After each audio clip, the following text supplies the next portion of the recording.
सिंधू नदीचं पाणी अडवताच पाक गुडघ्यावर आलाय। पाकनं भारताला पत्र लिहिलंय। सिंधू पाणी कराराचा पुनर्विचार करा अशी तहानलेल्या पाकिस्ताननं भारताला विनंती केली आहे।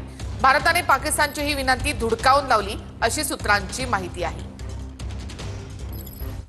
सिंधू पाणी करार स्थगितीवरून पाकला धडकी भरली। पाणी अडवल्याने जलसंकट निर्माण होण्याची पाकला भीती वाटते। घाबरलेल्या पाकिस्तानचं भारताला विनंतीपत्र। विनंतीपत्रात सिंधू पाणी कराराचा पुनर्विचार करा असं पाकनं म्हटलं। पहलगाम हल्ल्यानंतर भारतानं सिंधू पाणी करार स्थगित केला। सिंधू नदीवर पाकिस्तानचं जवळपास 80% कृषी क्षेत्र अवलंबून आहे। त्यामुळेच पाणी न मिळाल्यास पाकला जलसंकट निर्माण होण्याची भीती वाटते। भारतानं पाकिस्तानची सिंधू पाण्यासाठीची विनंती धुडकावून लावली। पंतप्रधान मोदींनी आता फक्त दहशतवादावरच चर्चा होईल असं ठणकावून सांगितलं।